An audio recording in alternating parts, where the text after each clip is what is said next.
Silapha ke Thixo wethu namhlanje. Sicela Nkosi lenkonzo.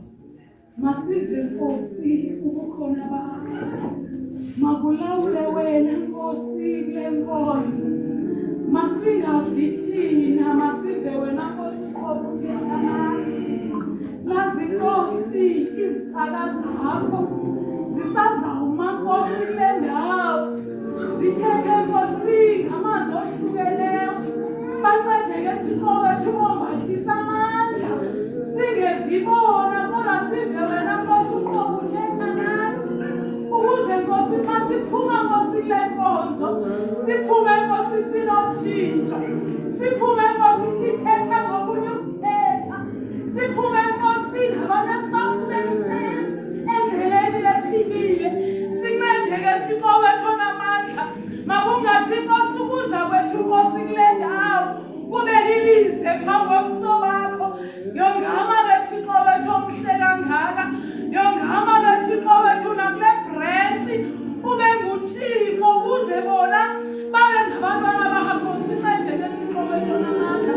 Hlala Nkosi kulaa ncakam yolwimi nakuleya ukuze Nkosi sive ukuthetha kwakho. Thetha nathi ke Nkosi ngobusuku. Thetha nathi mzali wethu. Thetha nathi nyanga lemihla. Siyazi Nkosi ngeli xesha kubantu Nkosi abeza kuwe. Ubonakala Nkosi usenza izinto. Senzele ke Nkosi lomnceba. Abantwana bakho Nkosi bezoma phambi kwethu. Noma Nkosi sibazi ngapha ngaphandle. Kodwa Nkosi masimamele umyalezo wakho. Thatha indawo ke mzali wethu. Nangeli xesha thatha indawo nyanga lemihla. UYesu Kristu Nkosi yethu.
Indlela abathi ababhali xa beyicacisa indlela yentlungu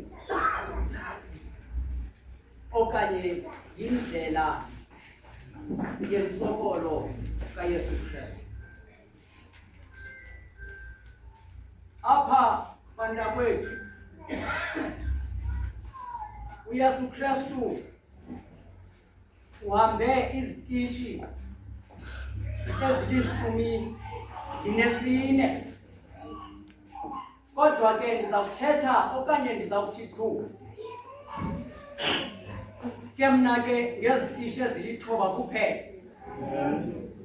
Bantu ke ndisuke endaweni baze ke ngoku abashumayeli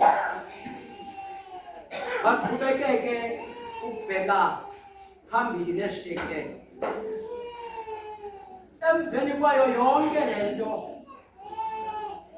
abavangeli bobane uMarko noMateyu nogqirha uLuka bacacisa imigca emibini emveni kokuxoxwa okanye emveni kwasenkundleni kuhanjwe kubhekwe emnqamlezweni. Ukanti ke uYohane yena uyicacisa ngokubanzi umcimbi kaYesu wokubheka emnqamlezweni ngoba ivesi asidwelisileyo zivesi ezili-11. Apha ngaphakathi bantakwethu sifumana uKesare, indoda enikwe uba mayikhokele ibe ngumphathi wesisiqithi. NguKesare. Ezantsi kwakhe akho amadoda afana noKayafa, into zo-Anasi bantakwethu. Sawukhumbula ke bantakwethu ngelaa xesha amaSirayeli ayephuma kumhlaba waseJiphethe. uYehova uThixo uthetha kuMoses esithi, Moses, misa amadoda ezawuthi aphendleleni xa kungekho ukungevani, aphume la madoda alawule. Lo madoda abizwa ngokuba yiSanhedrin, inkundla echophela amatyala, hayi inkundla ephuma okanye ephumayo. Inkundla le ekuziswa kuyo izinto itsho yona ikhophele. Bantakwethu uYesu uqala ngentsimbi yesibini laxoxa ityala likaYesu. Laxoxa ityala likaYesu. Uzawuthi umfundisi wam bamkhulula uqala ngentsimbi yesihlanu ukuya kwintsimbi yesithandathu ekuseni. Hey. Legally, ityala likaYesu liqoqwe ngendlela engekho right. Hey. Ngoba uYesu ibingumJuda, kodwa umangalelwe enkundleni yamaZulu.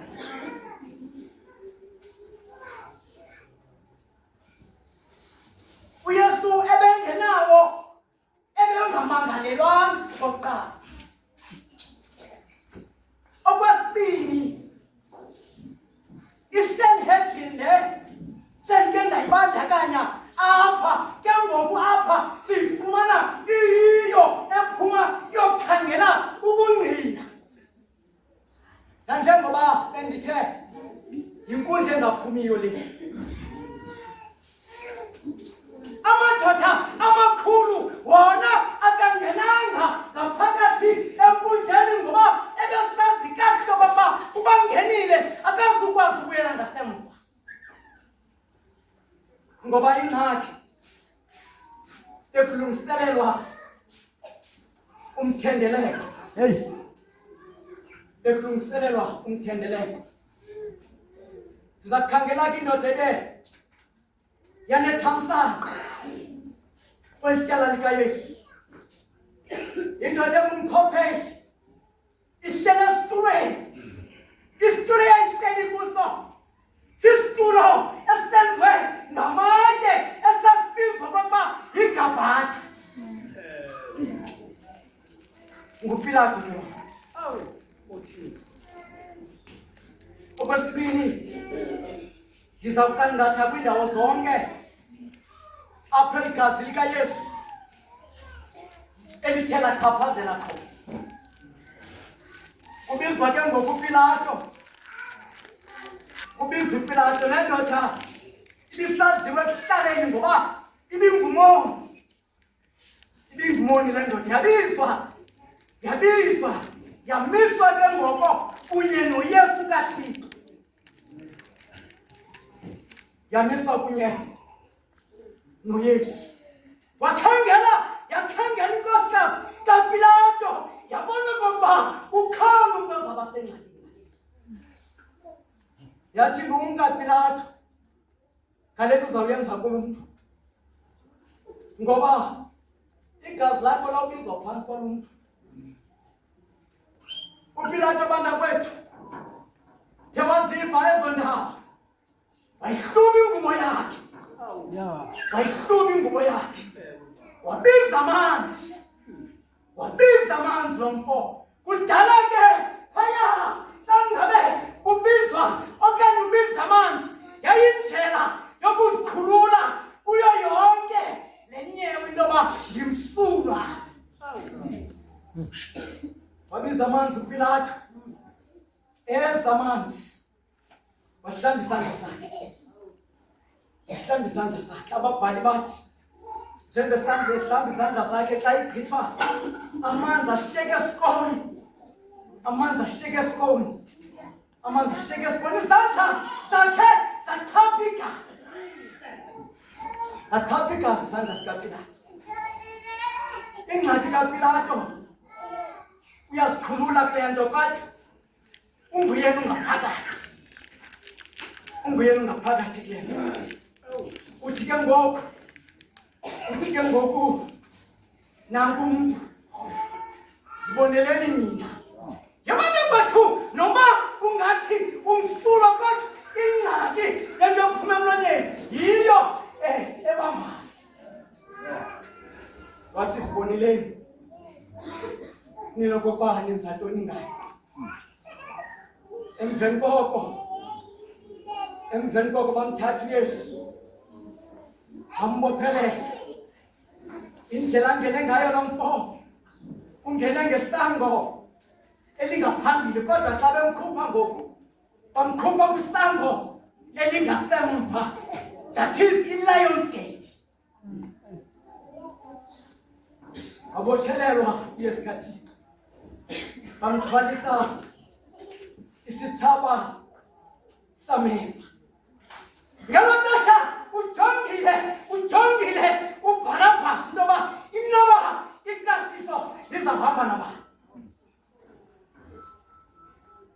Kodwa sikhululele uBarabhas, lona makabheke emnqamlezweni. Wangalo mfuvuma ingoma yodwa esithi ndandikhulwe nguwe emakhamandeleni. Umamele yona nto banakwethu endifuna ukuza nayo. Bakunyanzelekile okokuba igazi likaYesu Kristu liyokuchaphazela phaya entlongweni, okanye ejele, okanye ndawo phaya kwezisele khona, ukuze abantu bafumane usindiso, baguquke. Wasithwala isithsaba sameva uYesu Kristu, wasithwala isithsaba sameva, bamohlwaya kabuhlungu, uYesu kabuhlungu. Incwadi eBhayibhile isabhoko ayebethwa ngaso yayisabhoko esasibizwa into yoba yiKalbatsi. Imivumba ke bayibala yayimivumba eziletshisi ezingama-39. Heyi, kwisitishi sesibini uyaphuma ke ngoku Yesu, ufumana ke ngoku umnqamlezo wakhe phaya ngaphandle ulungisiwe. Umnqamlezo kaYesu ulungisiwe. Yewethu uba ngaba umnqamlezo akawufumani usalungiswa. Wonke umntu olapho unawo umnqamlezo. Yabe ke ngoku uzithwalela wedwa umnqamlezo wakho, futhi uzawutenga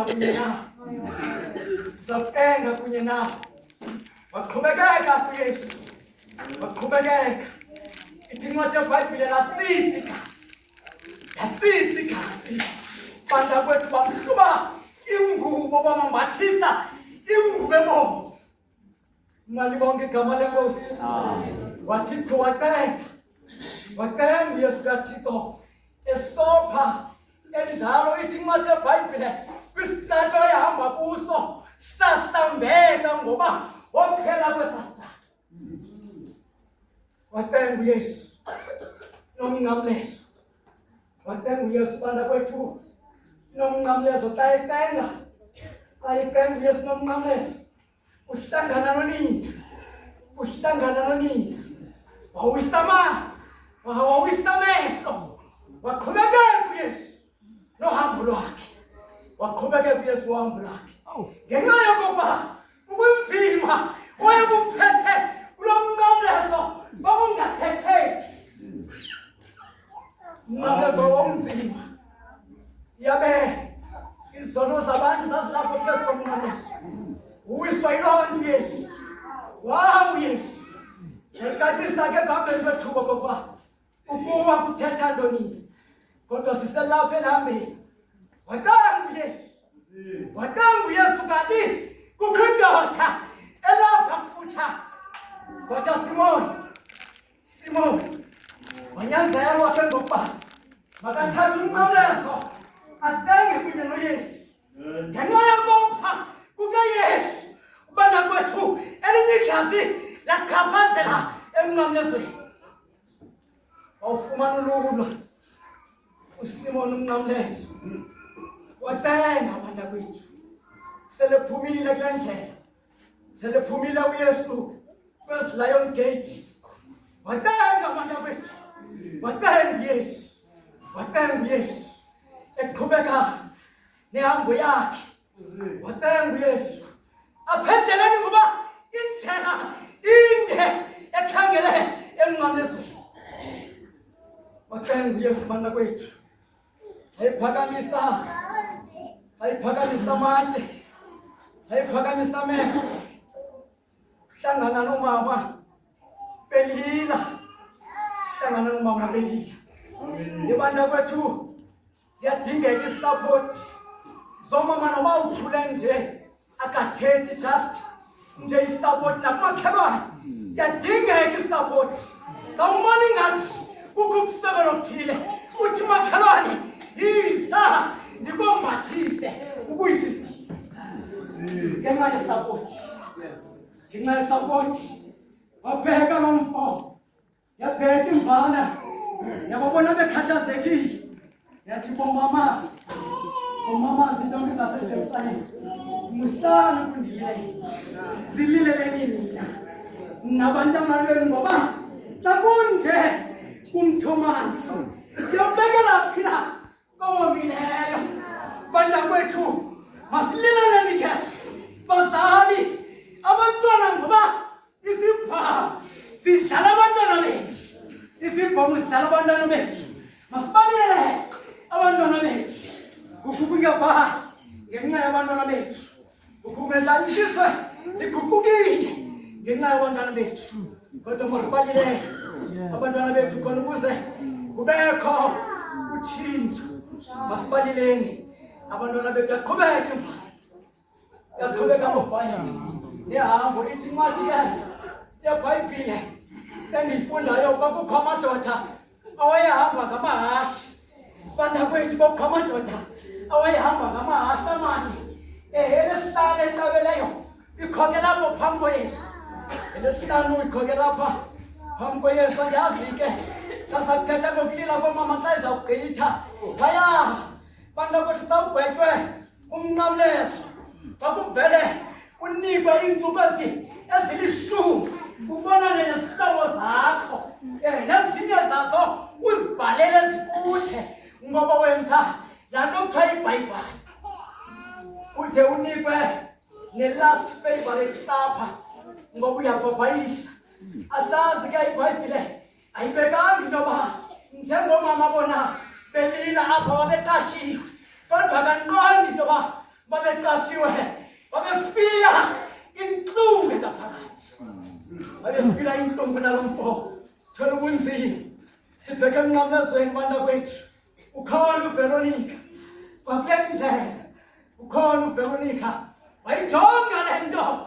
Wasikwa yimfesana.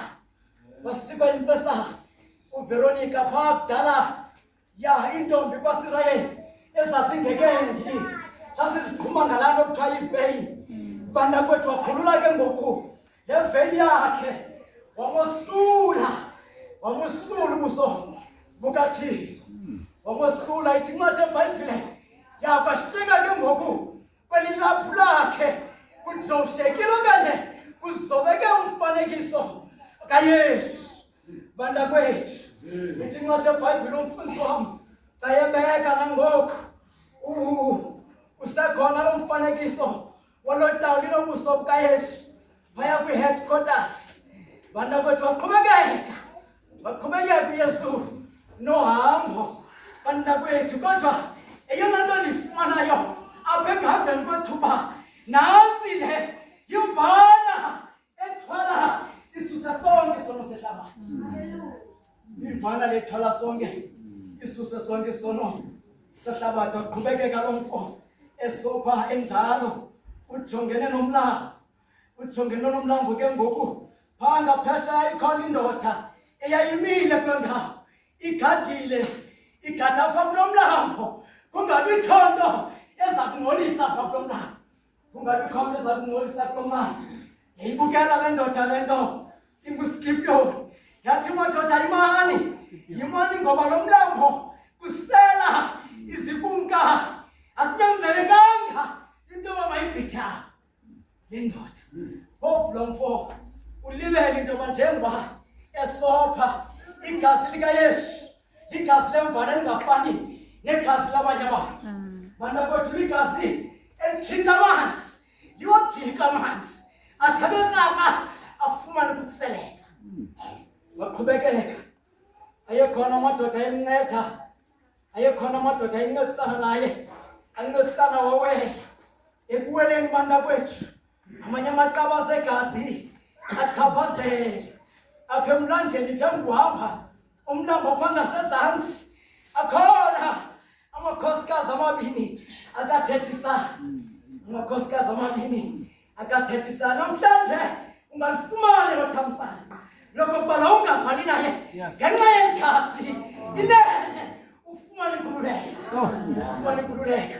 Sheke ngezandla umbambe uthi ngoku mayiphethe le nto ngoba igazi lemvana lifikelele kuwo wonke umntu. Yaqhaphazela igazi. Awabona la mantombazana ile amaqabaza egazi ithi le, hey ndibona ingxaka apha, ndibona ingxaki. Uthi gawusi. Ubona la maqabaza ke ngokuthi yeyani le mithombo emijelo yamanzi, yeyani le mithombo yamanzi. Uthi ke ngoku yeyegazi namanzi mandihlanjululwe latshintsha igazi lemvana, yatshintsha izinto, lihlanganisa imihlambi. Banda kwethu iyalanayo igazi lemvana, lihlanganisa imihlambi iyalanayo. Waqhubekeka uYesu kaThixo uzawungena ke ngoku kwi-Via Dolorosa. Banda kwethu waqhubekeka ngohambo zihlobo ezihle. Wanyuka ngaphaya uSkipiyoni ibindoda ke ethenjiweyo yokubethelela iphethe izikhobo zokubethelela, eyayisenza sho iqinisekisa intoba xa ubethelela unguye unophumuka.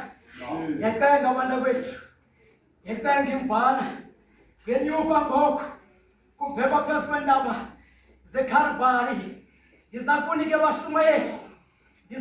bashumayeli yenyuka imvana yakufika ngaphezulu imvana. Bombile abantu ababesebenza lo msebenzi waphakanyisa umnqamlezo kaYesu. Awavuma ukuma umnqamlezo kaYesu. Bathi xa bekhangela abantu abaqashelwe lo msebenzi bafumana intloko yayibizwa kokuba likhayikayi likata. Bafumana ikhayikayi likata. Bathi ababhali xa bekanjisa ku-Adam bafa bonke, kodwa kuYesu Kristu badlisa ubomi. Bazama ke abantu kwethu, bazama wendlala umnqamlezo wabekwa phansi kakuhle. Wabekwa phansi umnqamlezo. Kakuhle abantwana bethu. Sahlala isikhonkwane. Sahlala isikhonkwane. Sokuqala. Yathi kwakhe imfana. Yathi kwakhe imfana. Sahlala sesibini. Yathi kwakha imfana. Wawudibanisa ke ngoku amanyala kaYesu Kristu. Sahlala isikhonkwane. Yathi kwakhe imfana bazaliseka. Amazwi bangakwethu. Athi njengemfana esiwa eqheleni. Njengemfana esiwa eqheleni. Phambi kwabakhali bawo. Wathi kwakhe. Akavuma ukuthetha. Akathetha uYesu. Waphakama umnqamlezo. Ithi incwadi force of gravity. Yajonga phansi. Waphakama umnqamlezo. Yangapela ixesha. Anyuka lo mfo. Ngelizwi ethi wayiphakamisa. Wayiphakamisa. Entambo. Inyoka yobethu. Inyoka yobethu. Ngenxa yokuba usebenzile. Igazi lakhe bantakwethu lasifumana. Safumana usindiso. Wawathetha amazwi Yesu. Wawathetha amazwi Yesu. Wawathetha amazwi Yesu. Ngegama lenkosi Yesu. Amen. Oh, yabonga.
Semnqamlezweni.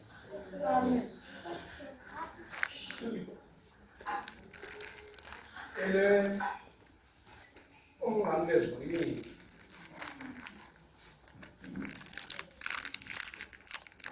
Emilia kwethu uthethwa. Yes. uYesu uvula amehlo wakhe emva kwethutyana umile lo mnqamlezo xa ekhangele ezantsi endlini kaYese okwaprofetwayo kusithiwa bayawukwenza amaqashiso ngeengubo zabo. Yes. Wakubhatala usenzeka uYesu apha ezantsi emnqamlezweni. Abazalwane baphethe ingubo kaYesu badlala ngayo amadayisi benza amaqashiso ngayo okokuba othe wabethi idayisi lawela kwipopu yawela kuye.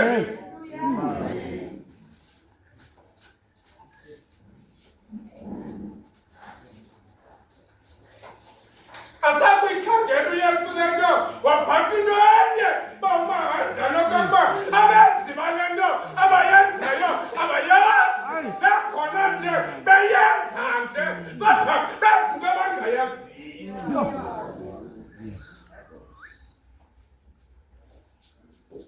Waba kwicala uYesu labangcikizi nabatshutshisi bakhe endaweni yokokubana abe against bona.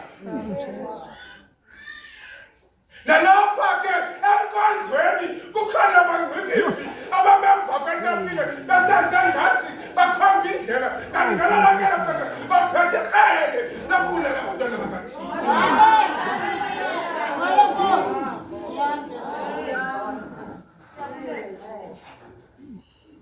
Kodwa ngenxa yokokuba bawubhishophu umnikina uYesu yena ayingowenzotho ngowenkolo.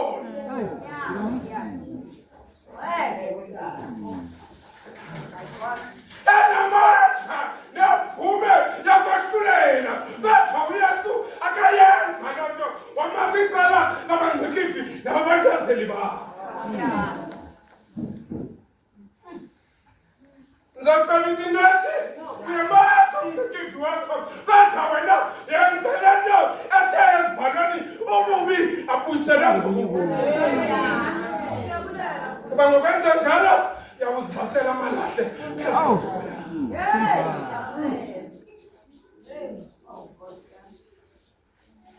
Namhlanje ke athutha kaSikariyothi abangcikizi nabatshutshisi abenza kuYesu basekhona nanamhlanje. Kodwa ngizocebisa wena obandezekileyo ongcikivayo otshutshisiwayo okokubana ungabuyisi ububi ngobubi. Uyenza uyafathuza kodwa le nto yenzayo akayazi. Akade abe ne-confidence abe nehloli enze ngathi ubandile umcimbi kanti akawubambanga. Yes. Yes. Size kuYesu omakwicala labenza kakuhle. Size kuYesu omakwicala alabamenza kakuhle. Kana abantu ke nalapha enkwenzeka bathi xa ubona usenza kakuhle azephethe icele kanti ukuza kubulala umoya ungaqhubeki usenza kakuhle. Izothi namhlanje let's change the position and stand to next to your enemy. Nkosi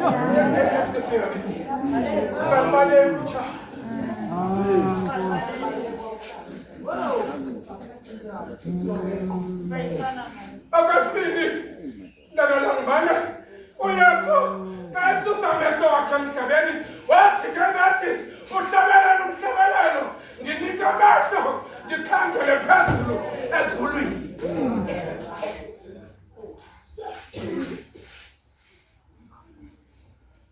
UMabuyesu xa amehlo wakhe eqokozela ngaphaya kwamazulu indibali kaThixo wafika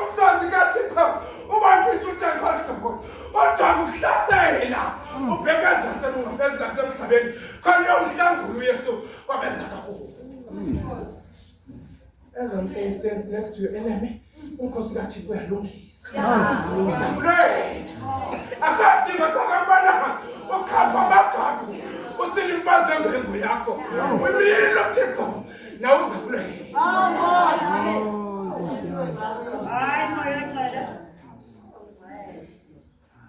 Asaqobozela amehlo wakhe babishop zelimbo leso. Wabona baba kunembe ezathi hasi. Emva kwakumhlaba umkhosi wasemazulwini wethu uzabulala umkhosi wasemhlabeni. Wabuya sapho wamisa uqobo wathi baba bawuthike lo mkhosi aba bantu bayayenza lento bayenzayo bathe ngxaki yabo abana-understanding abayazi lento abayenzayo.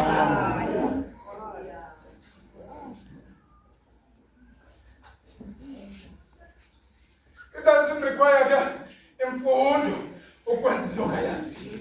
Kuba athamaki kwathetha kakuhle. Ulwazi oluncinci amaxesha amaninzi luyingozi. Okanye noselihlalweni uyakwazi ukuyenza into abengayazi. Kodwa bebava amagunya awanikwe ngelo xesha. Kodwa sizonqanda umkhosi wamaZulu. Sisithi sizamisa uqolo. Makaqhuba umenzi. Baduthi kwamqalele. Wenza njalo noStefane. Sele bemquluba ngamathi. Babenza into ezikhohlakeleyo.